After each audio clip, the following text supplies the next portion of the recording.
out of the blues, and it is not in this tax expenditure puts a strain on us. It is us taxpayers who pay for them. When business people who are unscrupulous decide to, not all business people, but those who don't want to be decent, those who don't want to transact business in a civilized manner, they decide to file returns and ask for these tax claims. Who pays for them?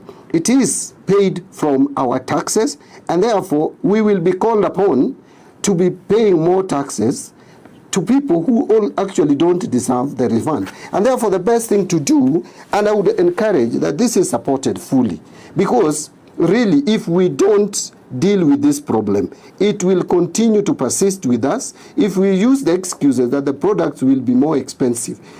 The truth is that this is not passed to consumers. The benefit of all this zero rating are rarely passed to consumers.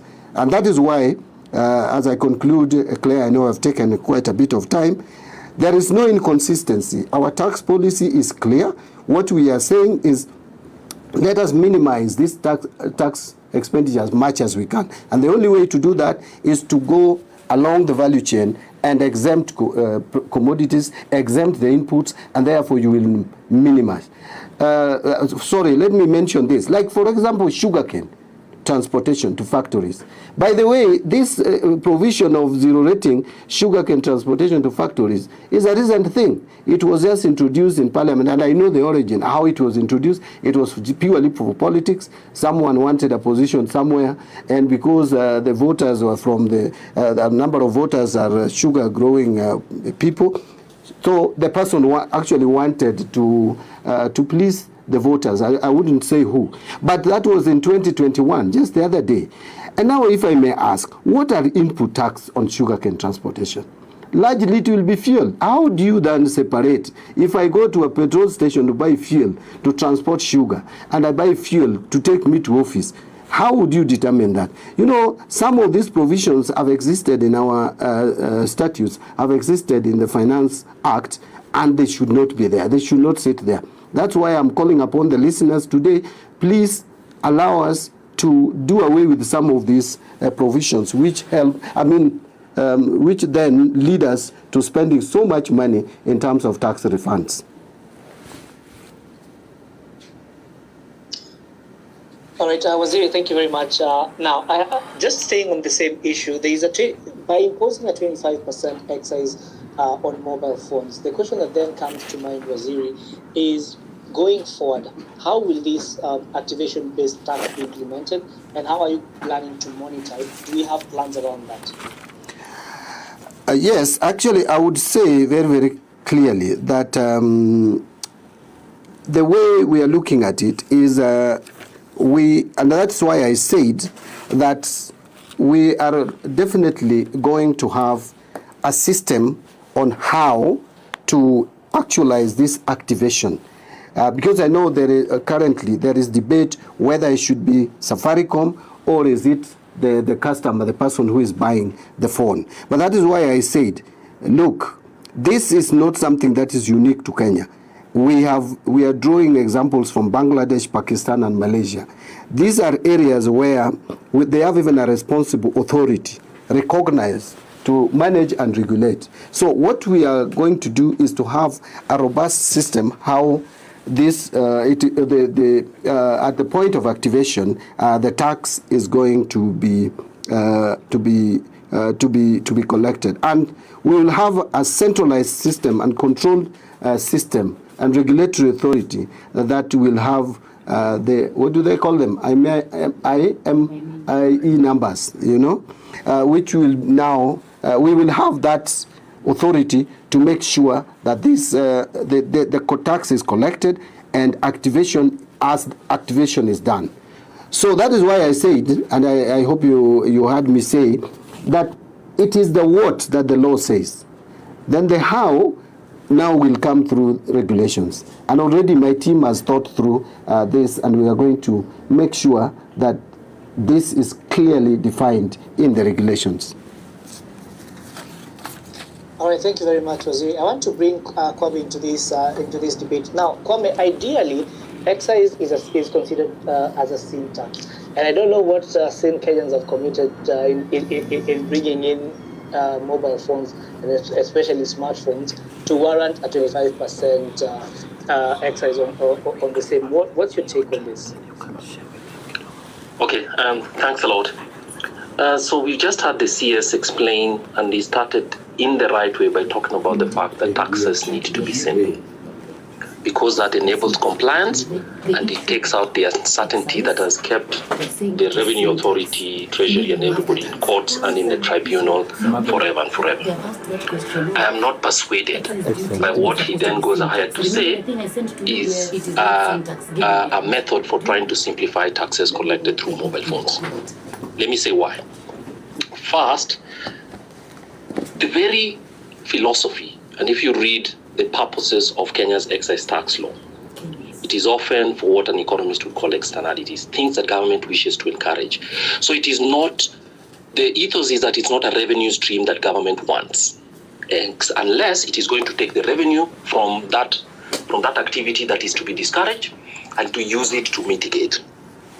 If, as the Cabinet Secretary has correctly stated, that we had mobile phones coming in throughout the country through porous mechanisms, then what it means is that we had a problem collecting customs duty on mobile phones. And you can place it at any level. But when you call it an excise tax, Cabinet Secretary, I must say with respect, we need to get coherence on excise tax policy in Kenya. It just doesn't make sense, to be honest.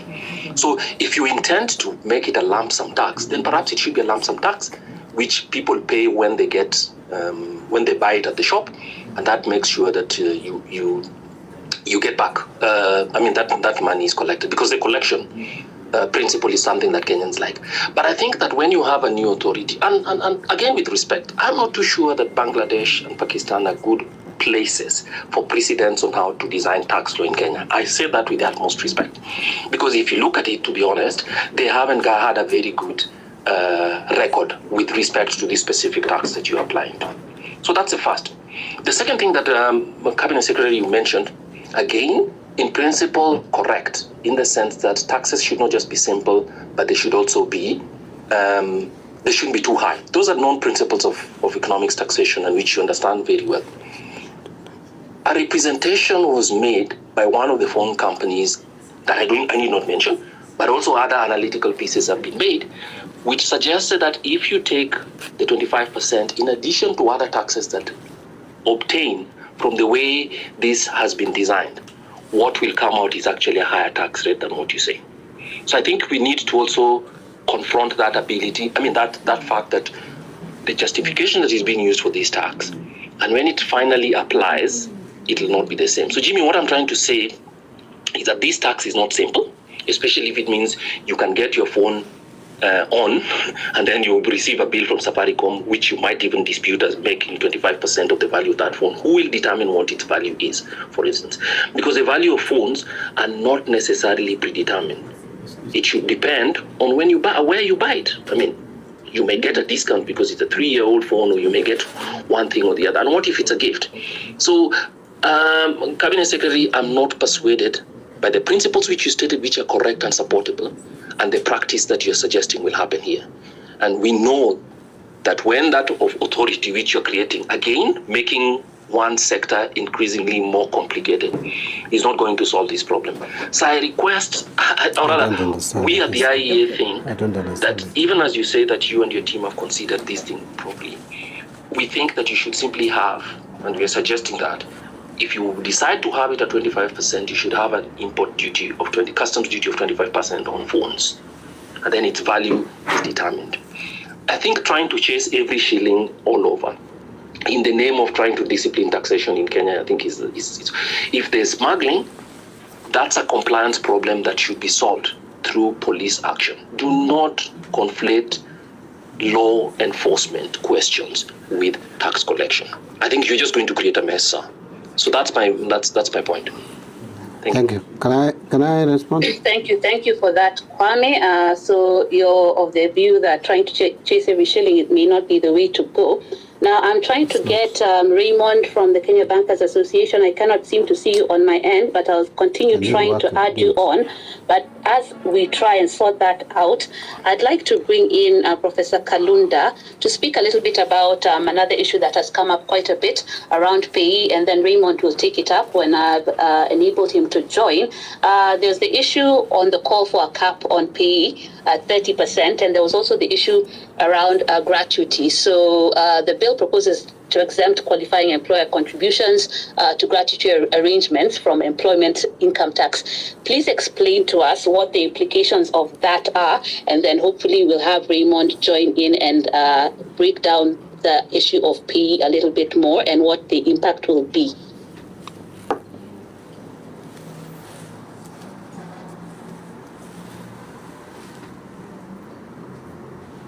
Professor Kalunda, do we have you on?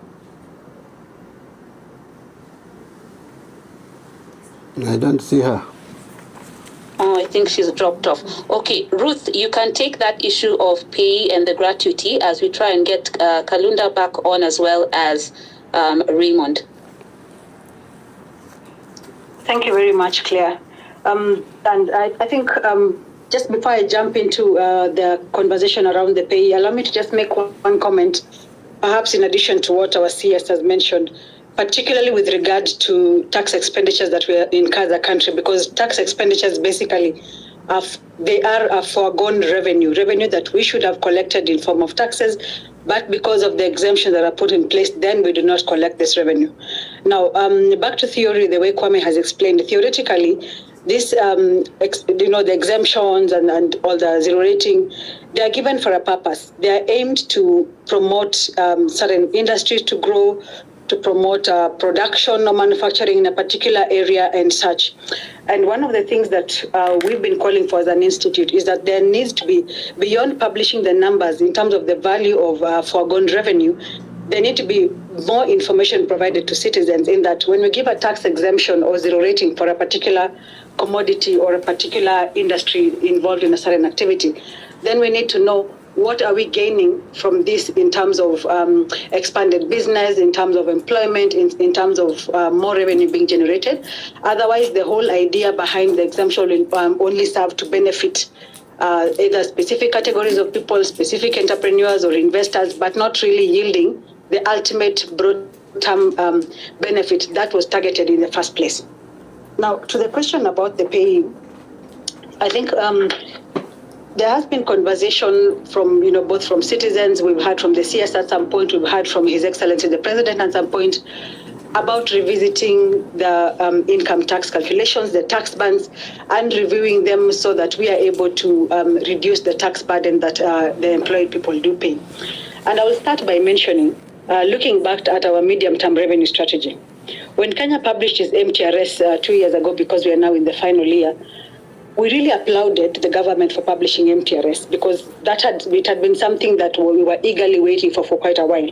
And when the MTRS came, we were hopeful that the promises and the commitments that were made in the MTRS would actually be implemented within the timelines that were given, because some were to be implemented immediately, some within year 2, some within year 3, and progressively. And these issues that we are discussing now are actually in the MTRS. Look at the issue of VAT, which is a commitment in the MTRS. The review of the income tax and the pays, it's a review in the MTRS. So the first thing we need to look at is about the credibility of the policies that we put in place and the commitment that we make to citizens, and the need to actually uphold them and say, yes, we made a promise 2 years ago that this was going to happen, and now we are actually implementing it at this point. The second issue around the income tax, in our beyond the taxation conversation, in our economic numbers, when you look at our issues on growth, look at output, look at GDP, published by government entities, published by Kenya National Bureau of Statistics, even the private sector actors, the banks who have developed market indices to look at how markets are performing. Generally speaking, the general conversation or the numbers tend to show that our economy is expanding, that our growth is either stable or seems to be improving. The outlook seems positive. But one thing that still remains is that this growth, this expansion in the economy, in the business environment, or in terms of economic growth, is not really felt at the Mwananchi level, because the part where Mwananchi really interacts with these economic numbers is when people have spending power, people have purchasing power. And when there is purchasing power, then it becomes a multiplier effect, because then you can be able to collect more VAT, for example, through consumption commodities that are consumed. And so the key issue then, why we support the conversation around reviewing the income tax, the tax bands, is to be able to complete this loop, that as we promote growth on one hand through various mechanisms, and as the industry actors say that yes, there seems to be some expansion in the economy, let us provide money into the pockets of people. One, by increasing the relief from up to 30,000, so that income earners below 30,000 then can benefit from the full relief. But also secondly, introducing an additional tax band, especially the rate between 10 to 25% is a huge gap. There's an opportunity to increase, to add an additional tax band of maybe approximately 15%. And the third point on this is on the higher bands, especially above 30%. For income tax, we have the income tax bands, I think the highest goes above 30%. But when we look at corporate income tax, the cap is at 30%. And one of the arguments that we are reading from our citizens, which we should also ask, is that we are charging individuals a higher rate than we are charging corporates who are profit-making entities. We think that at the bare minimum, the cap should be at 30% for the highest rate when it comes to the income tax computation. Thank you very much. Over to you, Claire. All right, thank you very much, Ruth. Now, as Claire tries to get Raymond on board, I want to bring on Waziri into this conversation around the Waziri. The truth is that for a lot of Kenyans, their disposable income is shrinking. This is a promise that you yourself have made, that pay is going to be reviewed. This is something that also the president had spoken about. And so for a lot of Kenyans, their shock was that this was not in this current finance bill. So what are some of the realities that you came to that made this almost impossible, or something that Kenyans have to wait? And even as we wait, is there hope that this is going to be considered? Thank you very much. Allow me first to react to respond to some of the concerns that Kwame raised very quickly in a minute.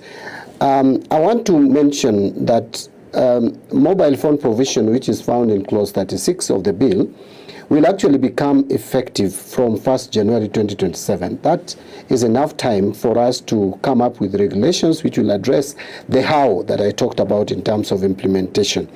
And I also want to point out that the value of the phones is not a big problem to determine, because this is declared by importers, and we'll have a clear database on the value or estimated value of phones. So I don't think that will be a challenge at all, because even today, we are still taxing the same phones. It's only that they are taxed at different levels and multiple taxes, as I mentioned. I would have gone to the other bit, but let me leave that and now respond to the question that Jimmy, you have raised with regards to disposable income. First, let me point out that I am from that school of thought that we shouldn't be taxing trade, or if we are to tax trade, we should have minimal taxation on trade. We should, the least to be taxed is trade, then followed by income, and what should be taxed more is wealth. That is my principle. Now, if you look at our taxation system, I know it has been mixing taxation of wealth. We are taxing income and taxing trade, and it has hurt our economy in a way. But in the medium-term revenue strategy, we must ensure balancing act. We must make sure that as we try to moderate and look at how to cut the tax rates and make taxation simple and affordable, but we are also balancing government programs that we must run. But be that as it may, the communication that came from myself and His Excellency the President still stands. I know we have had challenges, especially with this war in the Middle East. And remember, we just recently reduced VAT, at least for 3 months, on petroleum products. And with that, we are losing close to about 12 billion per month. Now, that is in itself a challenge, and we had to look at these numbers, work out the figures, and be sure that we are not creating a budget hole that we may not be able to fill, and which may lead us into more problems, because we would then go into more borrowing, which is not an option. So what have we done? We are working on this, and by the way, this is a commitment that must be realized. It's just a matter of time. It is not captured in the bill, but I would give that guarantee that it is a matter that is going to be implemented and actualized. We are looking at those who are low-income earners, those who are earning below 30,000. Obviously, those are people who are basically struggling. But again, the way I disagree a little bit is the low-income earners, we need to give them a reprieve. But I'm not so sure that the demand to also reduce tax on those who are earning higher salaries at this time, and especially where we are, is a good idea. Why do I say so? I know that all of us need more resources in our pockets, but the additional shilling that goes to a poor person, and how that person would spend it on consumption, which then would stir more economic activities, it's much higher with low-income earners. If today you give me more salary, chances are that it will go into savings. It will not go into consumption. It will not really go into buying, yes, it can, but it will go into buying luxury, and it would go into savings.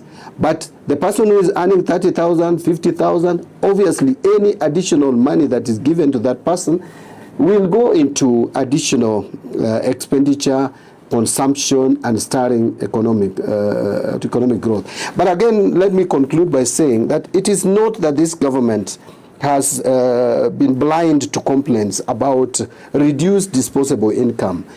We know very well that the contribution to SHIF and contribution to housing levy have shrunk the income. And of course, the savings through pensions and NSSF, although even though it is savings, but immediate disposable income has come down. We have given a relief by exempting, or rather now exempting the contributions to SHIF and housing levy from taxation. So in a sense, what we are taking is about 70%, as opposed, or 70% or thereabout, because if you got that money, if it didn't go to a housing levy, you would have gotten it less 30%. That is, if you had already hit the 30% bracket. So it might not be so much, but it was some attempt to try to reduce or improve disposable income. Now we are moving a step further to make sure that those we extend, or we subject 30,000 and below to zero tax, and then we remove the tax relief, because if you are taxed at zero rate, then it means you don't need the relief.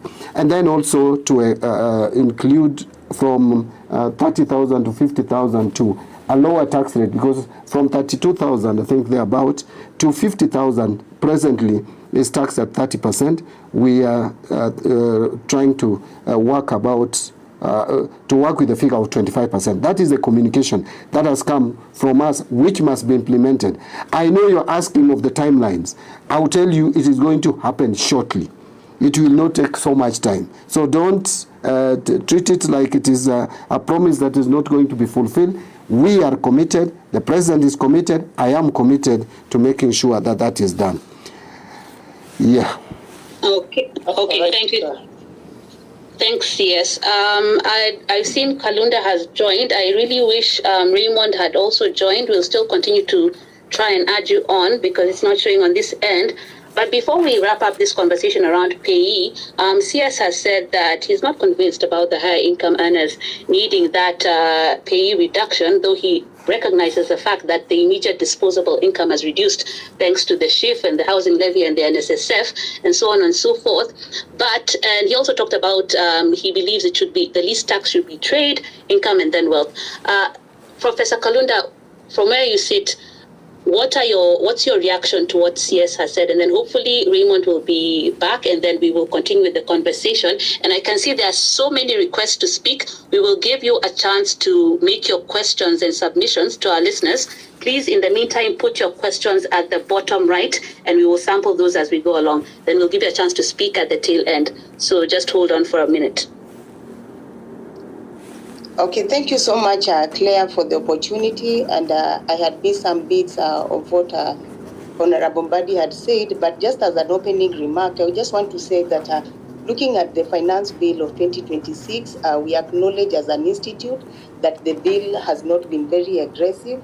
It has been pocket-friendly, looking at the issues that it has brought up. And I just want to note that one of the issues that we really applaud the CS is that one, the bill has avoided increases of taxes, and that is a very welcome move.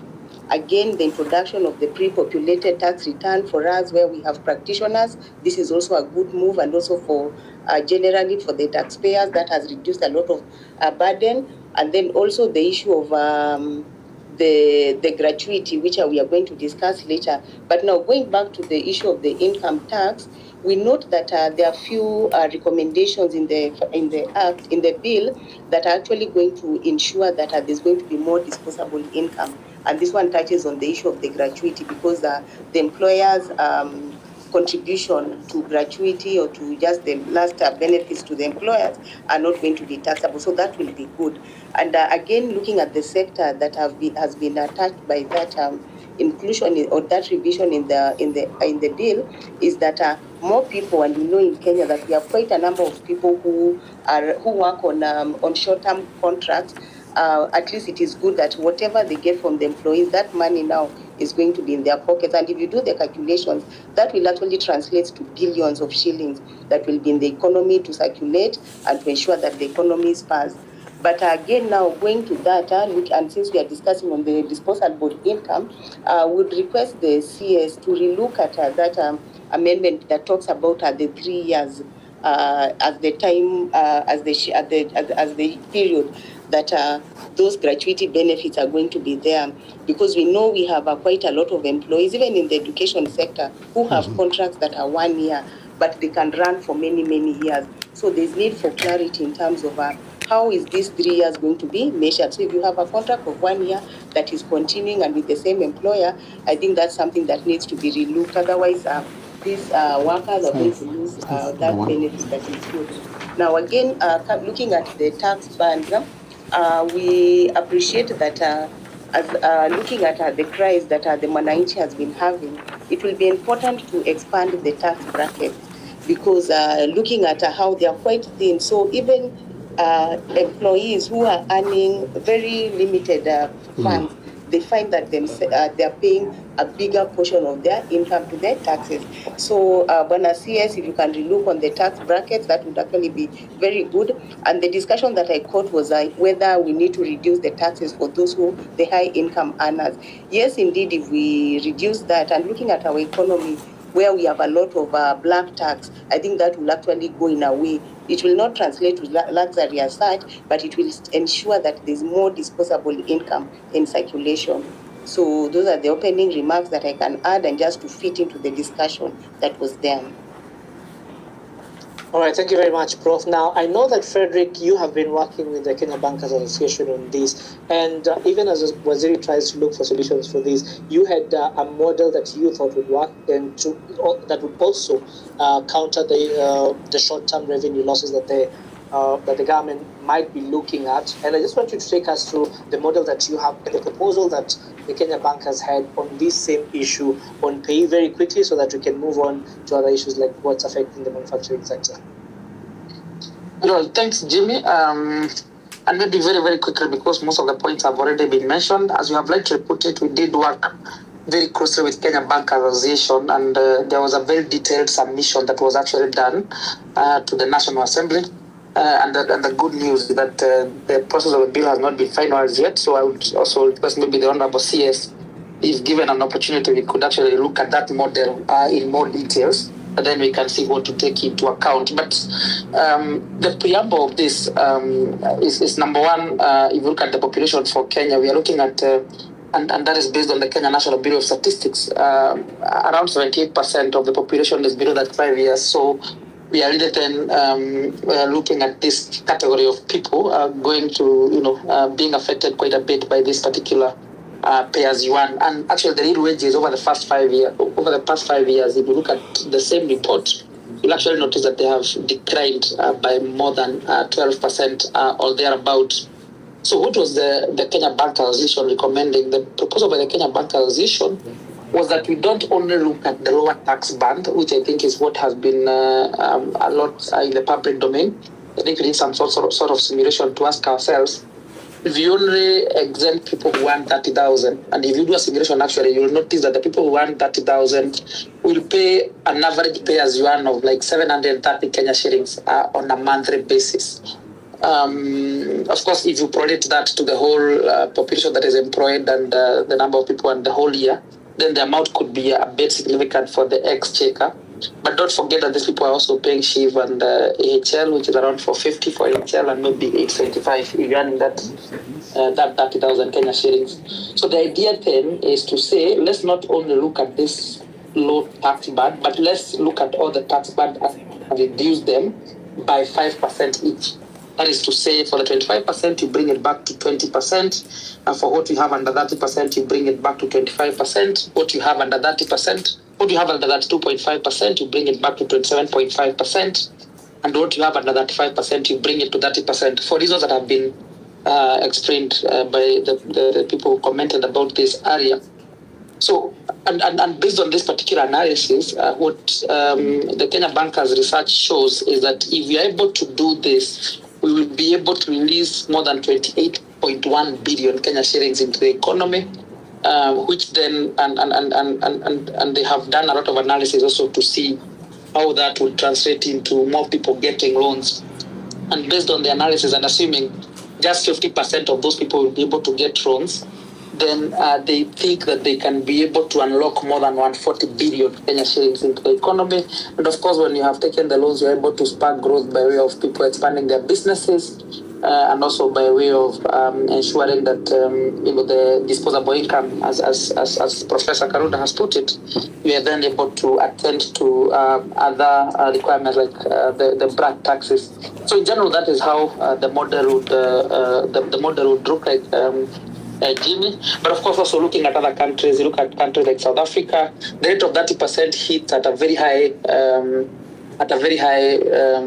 amount threshold. It actually hits at around 237,000 Kenya shillings. In Ghana is around 322 Kenya shillings. So if you compare to Kenya currently, where we are doing it at that 2,333, it means that Ghana is actually ahead of us by almost 10 times in terms of what we have. So the request here on our PS and then maybe just review this one very, very holistically and see if we can give more reprieve to Kenyans. Not to forget that also, I think the affordable housing levy, there was maybe the mention that it could have a sunset date. Maybe we should now be looking at a date when, given that we already have the revolving fund, maybe at a date when these ones can also be reviewed so that then we can release more money into the economy by way of disposable income. Jimmy? All right, thank you very much, Frederick. Now, I want to bring in Tobias Alado from the Kenya Association of Manufacturers into this conversation. Now, the manufacturers have raised a number of issues, but I'll just pick two of them. And one of them that CAMP is proposing is the removal of, that is the drop of the 10% export and investment promotion levy across all tariffs, and also the scrap kraftliner excise duty. The manufacturers are saying that this should be cancelled, that rather Treasury should cancel the specific excise duty, which is 25% or 50 kilograms, whichever is higher. Now, Tobias, a number of issues from this finance bill that the sector is not happy with. Could you just take us through that and also talk to us about the implication of some of these proposals by the National Treasury? Thank you very much, Jimmy.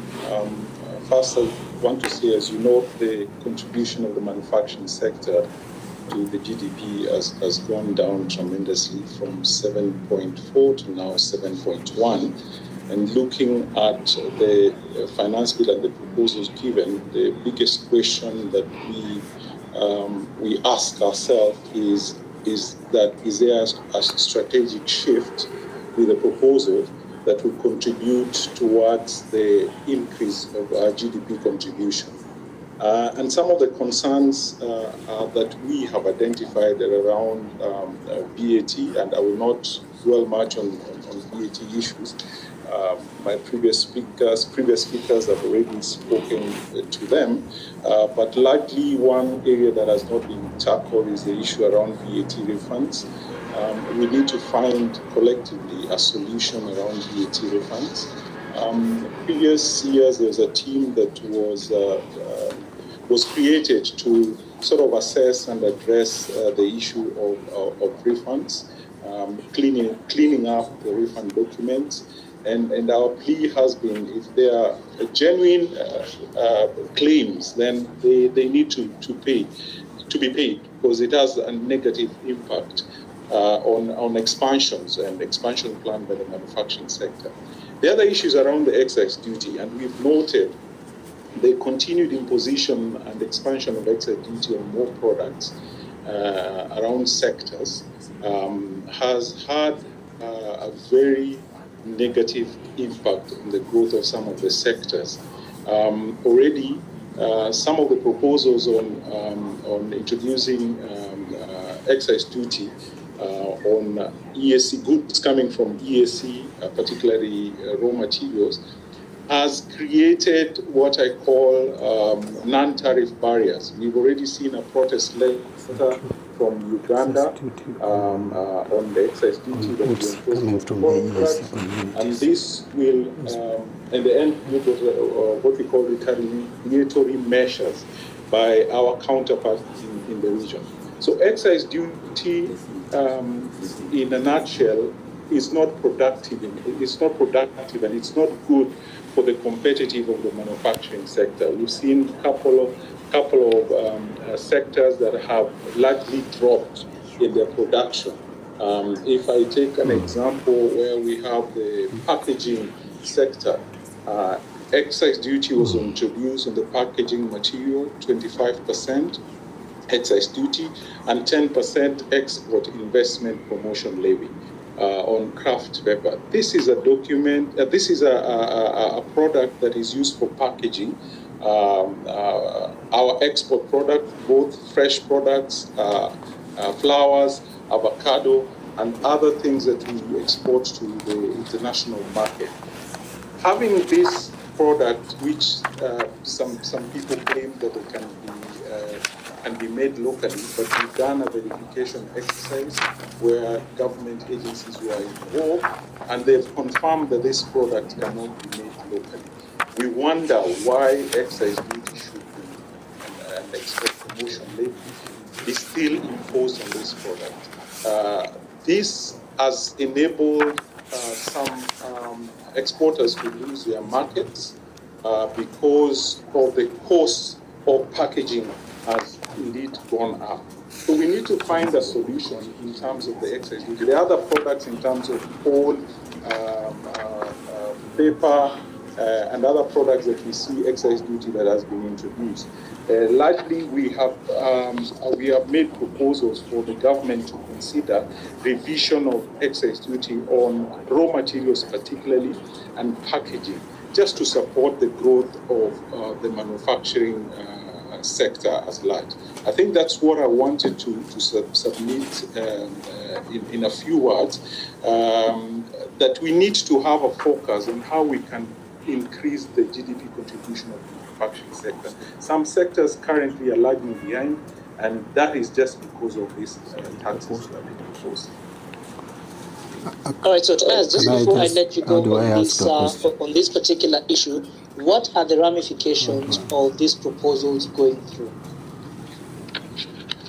The ramification, one, I said on excise duty, of course, we are going to have an issue with our regional counterparts within EAC, because this turns to what we call non-tariff barrier. Our counterpart will introduce retaliatory measures to also the goods that we export to the region. Uganda, Tanzania, particularly Uganda, is one of our largest transfer markets for the EAC. And having non-tariff barriers on specific goods that we export to that region because of Kenya introducing excise duty, it becomes a real challenge for us.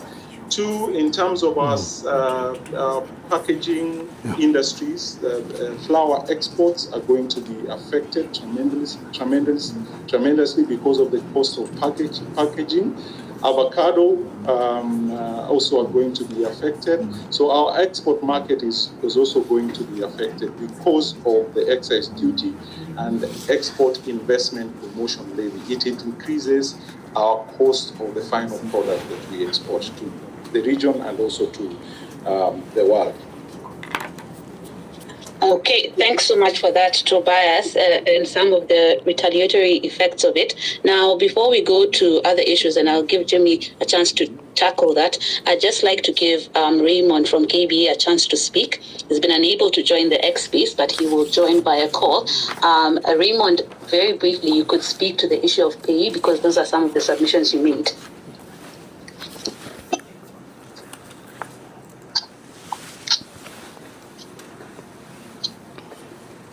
Raymond? Yeah, thank you, Claire. So I've been listening to the conversations. I wish to appreciate the CS on his commitment to the fact that the pay-as-you-earn review, as he has indicated, for those earning below 30, be able to be pay-as-you-earn free, and then be able to provide relief also for those earning up to 50,000. By 5%. So that's appreciated and we look forward. However, the challenge that makes us propose a 5% pay-as-you-earn reduction for all workers in Kenya is on the ground that if we only to reducing the pay-as-you-earn for the lower earners only, we'll be creating a gap within the revenue collection because that relief will not be able to spur economic activities the way it will actually be able to result if we do a 5% across all the pay-as-you-earn brackets. So our proposal is this 5% reduction across all the pay-as-you-earn brackets will unlock our economy up to 210 billion in the first year. And we've done the numbers, and the good thing that as banks, we have very rich data on how the multiple effect of any additional income in employees' pockets. So we are saying if we do 5%, we are growing our economy by 210 billion. So our request is not necessarily just a mere purchasing power to provide a relief to Kenyan workers, but it's meant to be able to solve the angle of our economy stagnating. Our GDP is coming down. What do we need to do within the economy to provide vibrance within the economy, to create more consumption so that we can have a vibrant economy? We move to the next limb of creating employment. Again, our analysis of the 5% for all the workers, we will be creating 36,000 jobs every year, beginning with the first year, if we do the 5%. And then when we come to the revenue, CS, there is no loss because we've done our numbers. We'll generate between 27 to 33 billion Kenya shillings in the first year of us being able to do the 5% pay-as-you-earn reduction across board. So our proposal is not mere being able to provide relief because of lost purchasing power. Our proposal primarily is what do we need to do within this economy to be able to ensure that we are growing the economy, we are creating employment, and we are able to generate sustainable revenue into the future. Because if we move the way we're moving, our GDP is coming down, people are opening shops, there are no buyers. People are opening services, including barber shops, salons, but there are no patrons. That's what we need to address in this economy. and that's what will help us be able to realize revenue. So we appreciate that angle, the low income earners. However, to me, it's very painful because it's going to create another hole within the economy. So we still have an opportunity. The finance bill is not over yet. My plea is let's work with numbers, and then let's also look at what will be done within this economy to be able to provide the vibrancy. That will be my response to what the CS has said, because I had listened through and was able to get that commitment from the CS, which we appreciate. But we are saying that will create a hole.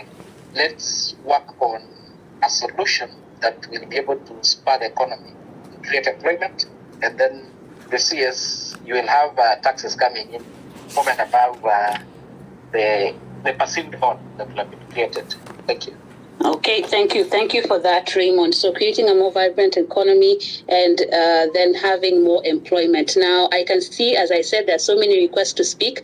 We're just about to start allowing the listeners to start making their submissions and questions. But before that, Jimmy, you can take another question and then we'll go to a few speakers. Thank you very much. Yes. So just before we open it up to the floor and to those who've been following this conversation. Now, the other thing that came up in this finance bill that has generated a lot of conversations is particularly around the powers that Treasury is proposing to give the Kenya Revenue Authority. Now, a number of things are in there. One of them is the fact that a lot of people have raised concerns about the reduction of time for filing returns. That is one aspect that I really want to get the CS to comment on.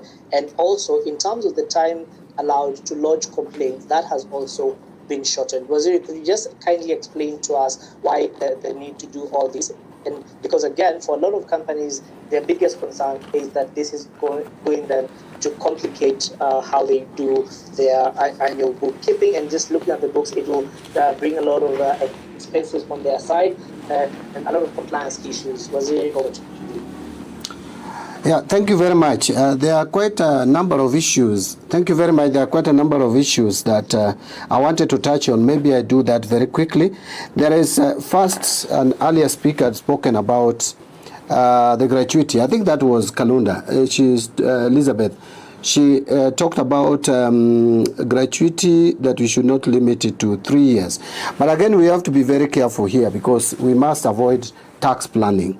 The employees who are likely to characterize some of the emoluments as gratuity payments, especially those who are under short-term contracts. And so we need to avoid that, and again also to align it to even the pensions law, because the pensions law across board, I think there is a minimum period within which you must serve for you to qualify for pension. It's not just left without some conditions or restrictions. So we thought 3 years is not too long and not too short for that. Now, on the other issue about which Raymond has brought. Yes, Raymond, you could be right. And by the way, I started by saying that I am one person who feels that we should not be taxing a lot income. But we have also to be very careful. And yes, some of these studies could be factual, but we need to really look at them. And one of the things that I want to point out is that before this disturbance and confusion that we are seeing around the world, our economy had started picking up very well. PMI had been indicating that it was going up. The people, Kenyans were purchasing, and that is evident. So even without these adjustments in salaries, clearly something was happening in the economy. And we were seeing purchasing power getting better and better. So I don't think the solution just relies on salary adjustment, tax adjustment. There are a number of things that contribute to the purchasing power. And this is something that we can still discuss, but we have also to be careful from the Treasury point of view, because there are services that we need to offer. Let me quickly respond to the questions, to the issues that Tobias raised. Much as I agree that yes, we need to support manufacturing sector to be able to contribute more to our GDP. It has been coming down and down. But you see, it is not just one fix to this problem. It is not just about taxation and all. There are a number of issues a number of reasons which would explain the underperformance of manufacturing sector. One of them is energy cost. And energy cost is because we have not been able to produce enough energy or power in this country and sell it at affordable price to support manufacturing sector. How do you do that if you don't have resources? So it is like asking between the egg and the chicken, which one comes first? We need also resources to make sure that we produce at least 10,000 megawatts to generate more power as opposed to what we have presently, among other things. So I would say yes, taxation needs to be looked into, reviewed. And by the way, Toby has talked about some of the adjustments that we are making. You know, the taxation around the East African community, the goods around the East African community, these have been negotiated. We had an engagement before the finance bill is prepared. We sit as ministers from the East African states. Actually, the meetings start from the technical team, goes to the PSS, and then the ministers. And we basically agreed. And this is not an issue that is just affecting Kenya. It is affecting others in the region. So losing competitive advantage, I don't think so. And then there was the question of craft paper. I thought we are moving the duty from 35 to 25. So in my view, I thought that was a positive move, unless it is corrected. We are moving it from a higher percentage to a lower percentage. But going to the specific, we may look at that. Now, finally, I think, let me address the questions that have just been asked I've been asked the two questions on the powers of the Commissioner General. Now, reduction of time of filing of returns. I think I need to make it very clear. You know, the way we have operated is that we had one time for filing of returns in this country, and that is 30th of June. And Kenyans, our very nature of the way we conduct ourselves, we wait until the last day and all of us jump the system. And then now it becomes problematic because if you fail to file your returns, the law does not exempt failure as a result of maybe failure of the system, etc. You will be charged penalties for failure or late return. So we decided that we could stagger this.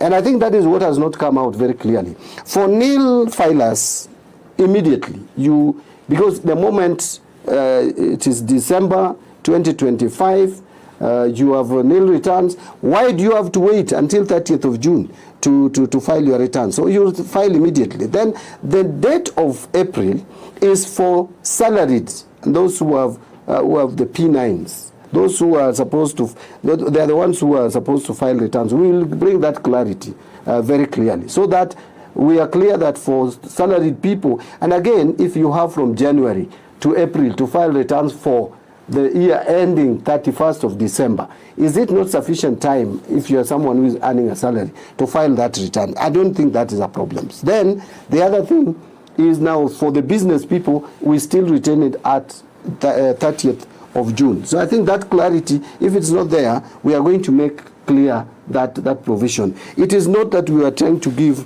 more power, so we are trying to reduce the filing period for returns. On lodging of claims, I didn't really get that. Is it the issue of where a matter has been determined and it has been against a taxpayer, and therefore the agency you are now required to pay tax if you have not got an order stopping you from paying tax? We think that is just the normal practice in any framework. You know, I think it has been wrong to allow that the moment an appeal is lodged, even if the court has not granted the taxpayer an order staying the execution of the decision of the tribunal, then the moment you file an appeal, automatically you don't pay tax. It is unfair also to the tax collector. So what we are saying is, if you are given, if the courts give you an order, then we will not come for that tax. The KRA will not come for the tax. But in the event that you file the appeal and you have not been able to convince the court to give you an order, then just like the laws of natural justice, because laws cut both ways, it should cut both ways even in this case, that if you don't succeed to get an order, you pay the tax, and then later on, if it is determined in your favor, then you will get the refund. So that is what we are saying, unless I didn't get the question correctly.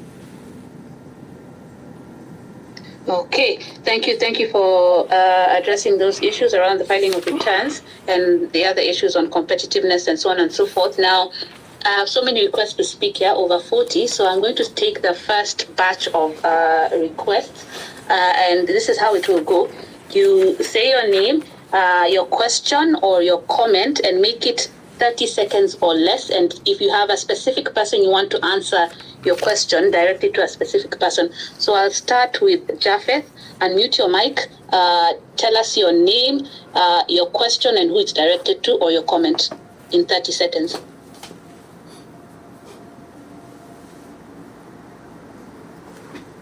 Japheth,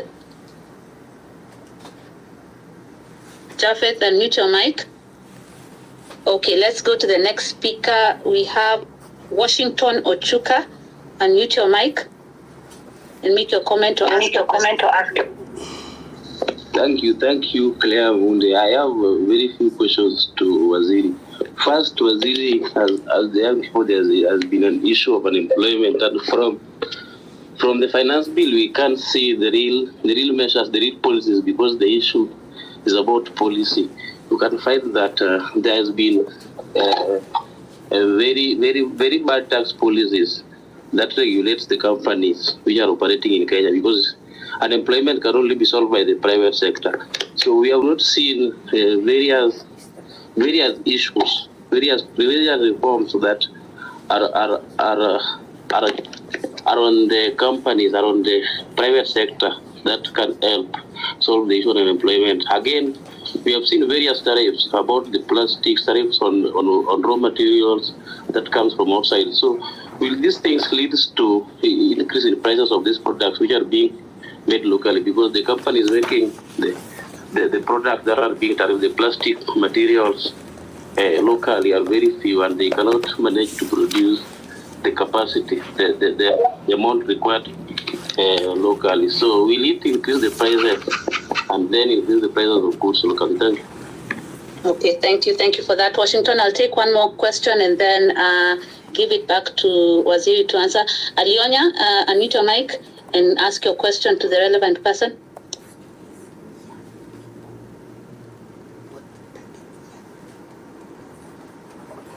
Okay, she seems to be having a technical issue. CS, you can address that issue on tax reforms, and then I'll give it back to Jimmy to get some comments from the rest of the panelists. Thank you very much. I wanted to just mention that it should be understood that the finance bill is just additional tax measures, tax adjustments, but we already have a tax regime in place that captures a lot of issues, addresses a number of challenges. So unless there is a specific issue of concern that is inhibiting progress in terms of employment creation, then we really don't have to every year be coming up with the finance bills that address or address the challenges of unemployment. To me, the challenges of unemployment can be addressed with a number of other issues. You don't have to bring them to the finance bill. One of which is that we must look at how is this economy structured. The economy that we have today, and Tobias talked about it, is not heavy in supporting manufacturing sector. But then there are a number of reasons, as I state. One of them is being the energy sector, which I think the energy cost, which is the single most important and significant inhibitor in terms of supporting the manufacturing sector. There are also other sectors that we need to put emphasis on, but energy cost, for us to address that, we need investment, and that is why as a government, we have come up with the National Infrastructure Fund to address energy and to address other infrastructure projects to help support employment and job creation. And if you look at our budget, it's also targeting areas that create employment. You can see, much as sometimes it sounds controversial, but it is also a fact that we are spending a lot of money in the budget that we have just presented to the National Assembly on housing. And housing has created a number of employment opportunities in this country, even for